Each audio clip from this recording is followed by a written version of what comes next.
A'udzubillahi minasyaitonirrajim. Bismillahirrahmanirrahim. Assalamualaikum warahmatullahi taala wabarakatuh. Alhamdulillah, selamat kembali anak-anak murid kelas 1 Marinah dan 1 Mekah, insya-Allah.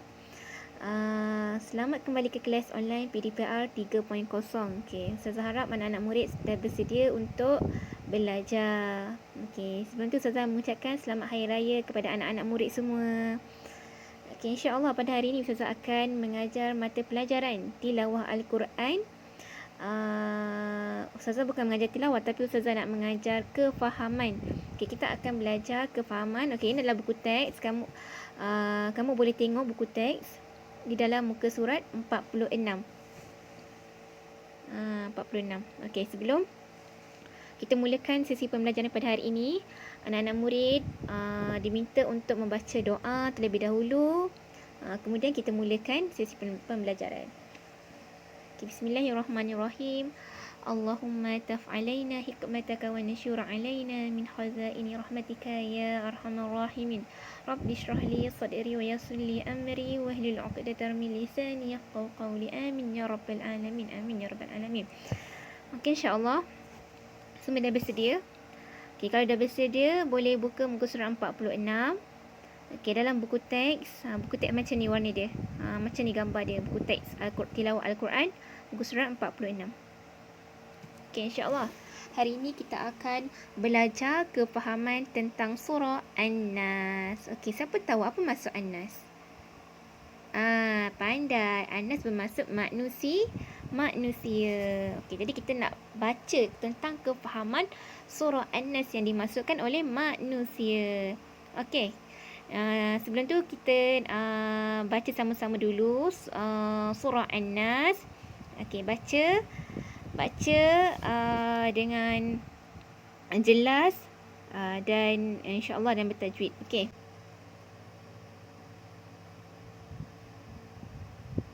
Bismillahirrahmanirrahim. Qul a'udzu birabbin nas, malikin nas, ilahin nas, min syarril waswasil khannas الذي يوسوس في صدور الناس من الجنة والناس.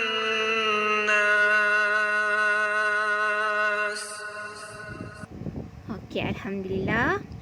Semoga anak-anak dapat membaca surah An-Nas dengan penuh tajwid dan jelas, insya-Allah. Okey, kita sambung. Okey, dah baca tadi kan surah An-Nas. Okay, kita sambung balik. Ustazah akan baca terjemahan surah An-Nas. Okey, Bismillahirrahmanirrahim. Okey, maksudnya adalah dengan nama Allah yang Maha Pemurah lagi Maha Mengasihani. Okey, qul a'udzu birabbin nas. Okey, katakanlah a'udzu birabbin nas. Katakanlah wahai Muhammad. Katakanlah wahai Muhammad. A'udzu birabbin nas, aku berlindung kepada Tuhanmu yang memelihara dan menguasai manusia. Okey, maksudnya apa? Maksudnya kita disuruh supaya berlindung kepada Tuhan yang menguasai manusia. Siapa Tuhan kita? Allah Subhanahu Taala. Okey, pandai. Okey, Malikin Nas, ayat yang kedua. Malikin Nas. Okey, Maliki, apa maksud Maliki? Ya, betul, raja. Maliki adalah raja. Raja yang menguasai sekalian manusia. Siapa raja itu? Ya, betul, Allah Subhanahu Taala. Okey, ayat yang ketiga. Ilahin nas, Tuhan yang berhak disembah oleh sekalian manusia. Okey, dekat atas muka bumi ini tidak ada Tuhan selain Allah Subhanahu Wa Taala yang perlu disembah, yang tiada Tuhan yang perlu disembah melainkan Allah Subhanahu Wa Taala. Okey, bukan manusia Tuhannya bukan berhala, bukan patung, bukan matahari, bukan bumi, bukan tumbuh-tumbuhan, bukan binatang dan sebagainya. Okey, kita sebagai orang Islam yang telah diberi nikmat Islam ni, kita wajib kita memang dah diberikan nikmat Islam, jadi kita perlu menyembah Allah Subhanahu Wa Taala. Okey. Selalu kita baca dekat dalam solat kan. Asyhadu an la ilaha illallah wa asyhadu anna Muhammadar Rasulullah. Itu adalah dua kalimah syahadah yang kita wajib katakan setiap hari. Okey, apa maksud dia? Aku bersaksi tiada Tuhan melainkan Allah Subhanahu Wa Taala, dan aku bersaksi Nabi Muhammad sallallahu alaihi wasallam adalah pesuruh Allah. Okey, itu adalah rukun Islam yang pertama. Ingat anak-anak, itu adalah rukun Islam pertama, menyebut dua kalimah syahadah. Jadi Tuhan yang wajib kita sembah adalah Allah Subhanahu Wa Taala. Yang layak disembah adalah Allah Subhanahu Wa Taala sahaja. Okey. Seterusnya ayat yang keempat, min syarril waswasil khannas, daripada kejahatan syaitan yang biasa bersembunyi. Okey. Awak boleh nampak syaitan tak? Anak-anak tahu nampak syaitan kan? Jadi kita nak berlindung daripada bisikan syaitan. Syaitan tu selalu berbisik pada kita supaya buat jahat di atas muka bumi ni. Okey, dia dah janji dah. Dia dah bersumpah supaya untuk mengacau-ngacau manusia di atas muka bumi ini. Jadi kita perlu sentiasa meminta perlindungan dan sentiasa berdoa kepada Allah Subhanahu Wa Taala daripada kejahatan, iaitu bisikan syaitan yang direjam. InsyaAllah. Okey. Seterusnya ayat yang kelima, allazi yuwaswisu fi sudurin nas. Okey, maksudnya yang membisikkan kejahatan ke dalam dada manusia. Dada kita ni penuh dengan dosa disebabkan apa?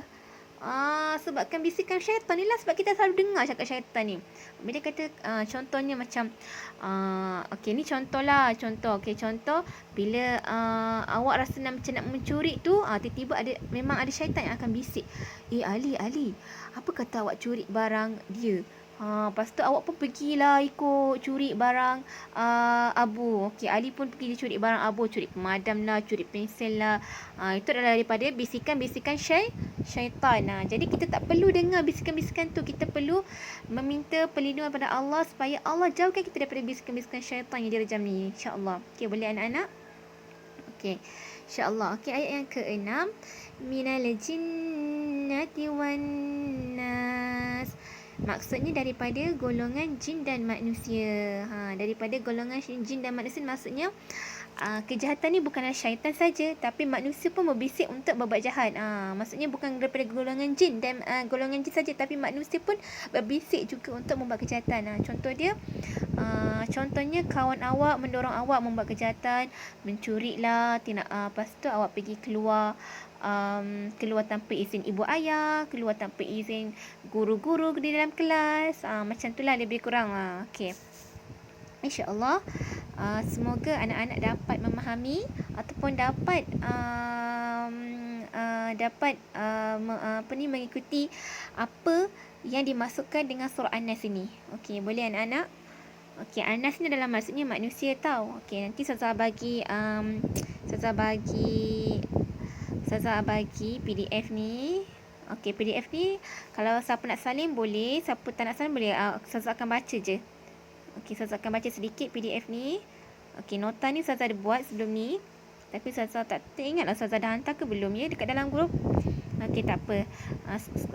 Sekarang ni Ustazah nak kamu dengar je dulu. Okey. Surah An-Nas. Okey, An-Nas. Okay, kita tengok huraian pertama. An-Nas bermaksud manusia.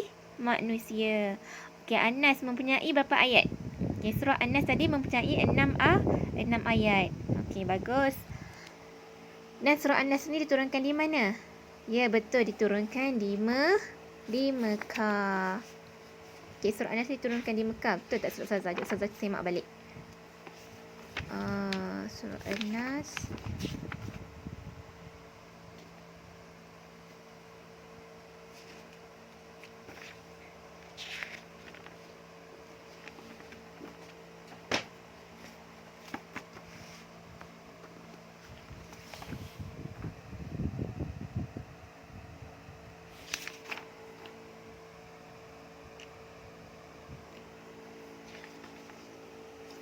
Okey.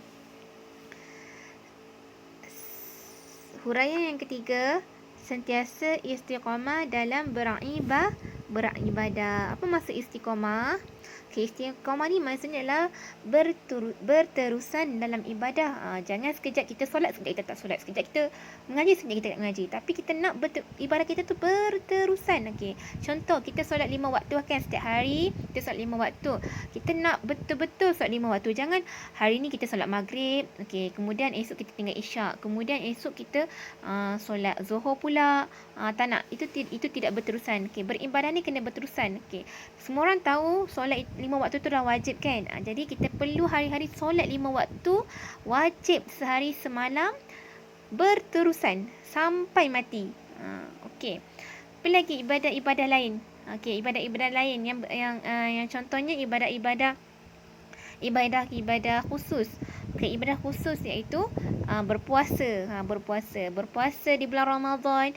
Okey, berterusan. Jangan okey, mungkin sekarang awak ni adalah dalam proses memayis, iaitu proses pembesaran yang hendak nak bezakan mana baik dan mana buruk. Tak apa, kamu belum balik lagi, tapi kamu belum ada tanggungjawab untuk buat ibadah khusus ni. Tapi bila kamu dah balik, kamu dah besar, kamu wajib melakukan ibadah-ibadah ni.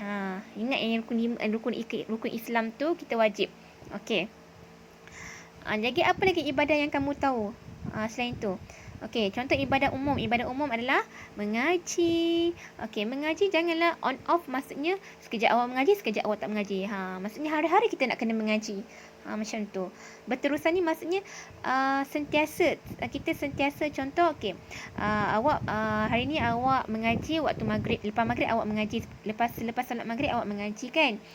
Okey, esok pula awak rasa macam malaslah pula nak mengaji. Tak boleh macam tu. Kita kena sentiasa berterusan. Dalam beribadah ni kita kena sentiasa berterusan, insya-Allah. Okey.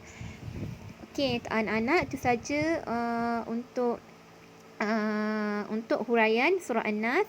Okey, untuk pengetahuan awak, surah An-Nas diturunkan di Mekah ataupun di Madinah. Nanti Ustazah semak balik ya, sebab ada kekeliruan di situ. Ustazah belum semak lagi, ada dalam buku teks. Ada kekeliruan sedikit. Nanti Ustazah akan nyatakan balik surah ni diturunkan di mana, di Mekah ataupun di Madinah ya. Nanti Ustazah semak balik. Okey, insya-Allah. Okey, seterusnya anak-anak. Okey, latar belakang surah. Okey, Ustazah akan baca latar belakang surah, muka surat 47. Surah An-Nas mempunyai 6 ayat dan termasuk dalam surah Makkiyah. Betul. Okey, surah Makkiyah tu diturunkan di Mekah. Betul lah tadi. Surah Makkiyah tu maksudnya surah yang diturunkan sebelum hijrah. Okey, jadi surah An-Nas ni adalah surah Makkiyah, iaitu surah yang diturunkan di Mekah. Okey. Nama surah diambil daripada perkataan An-Nas, iaitu maksudnya manusia. Okey, ingat An-Nas mesti ingat manusia. Bila Ustazah sebut apa maksud An-Nas, okey, anak-anak kena jawab manusia. Okey.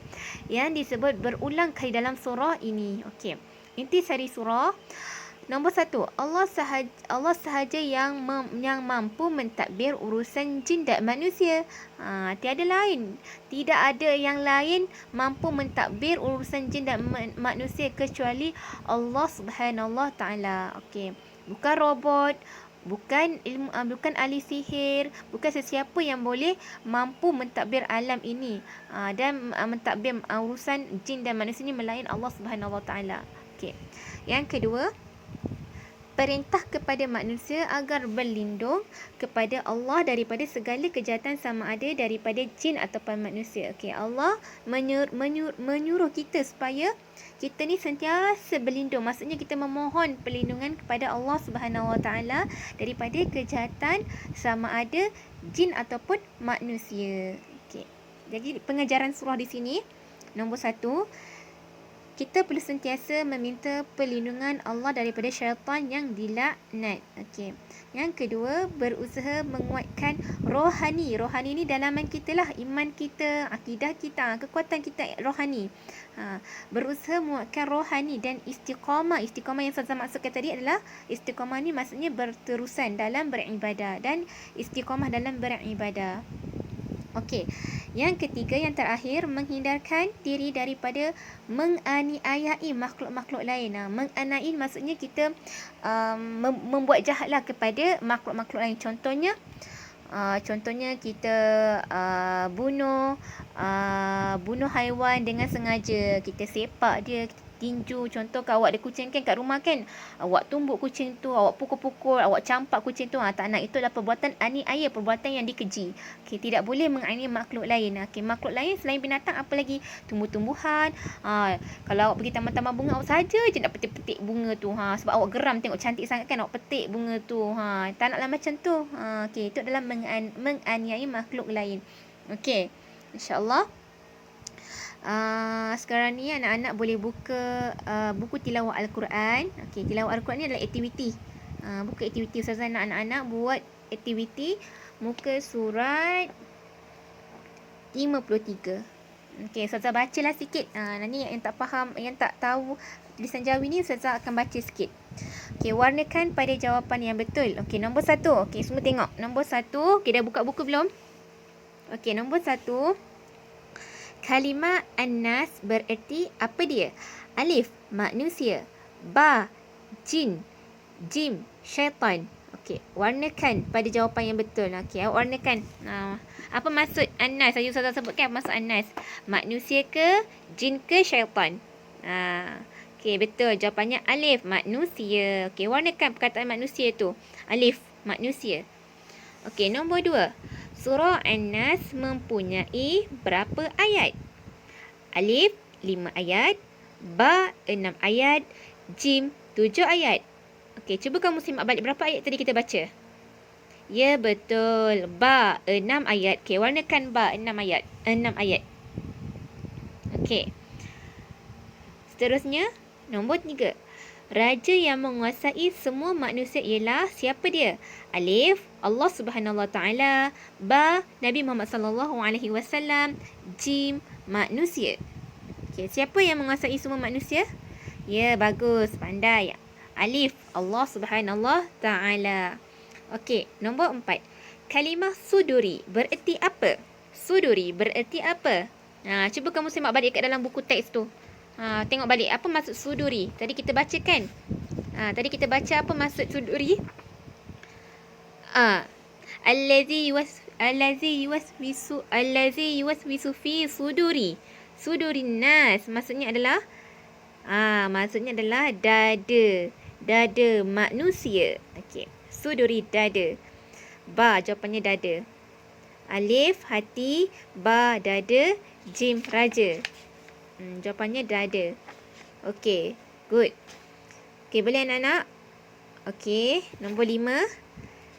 Setiap manusia perlu apa makhluk lain? Okey, setiap manusia perlu tempat kosong makhluk lain. Alif, menghina. Ba, menzalimi. Jim, menghormati. Okey, apa dia jawapan yang sesuai? Ya, pandai, menghormati. Apa maksud menghina? Menghina tu samalah macam menganiaya tadi. Menzalimi pun samalah macam menganiaya tadi. Kalau menghina ni dia lebih kepada perkataan. Dia menghina macam, hodohnya binatang ni. Buruknya muka binatang ni. Tak bolehlah macam tu. Kita tak boleh, tu semua ciptaan Allah. Kita tak boleh menghina apa-apa makhluk pun di muka bumi ini. Okey, menzalimi tu macam Ustazah sebutkan tadi, menganiaya binatang. Macam awak sengaja je pukul-pukul binatang tu. Awak geram sangat, awak pukul lah, awak tolak, awak campak lah. Macam tu tak boleh lah. Jadi, jawapan sesuai adalah Jim, menghormati. Setiap manusia perlu menghormati makhluk lain. Okey, boleh anak-anak? Okey, insya-Allah. Itu saja untuk hari ni. Okey, Ustazah harap anak-anak dapat siapkan latihan muka surat 53 tu. Nanti Ustazah akan bagi apa ni? Ustazah akan bagi di dalam WhatsApp group apa yang awak perlu buat. Okey, insya-Allah. Okey, anak-anak, itu saja untuk hari ini. Ustazah ucapkan Assalamualaikum warahmatullahi taala wabarakatuh. Jumpa lagi.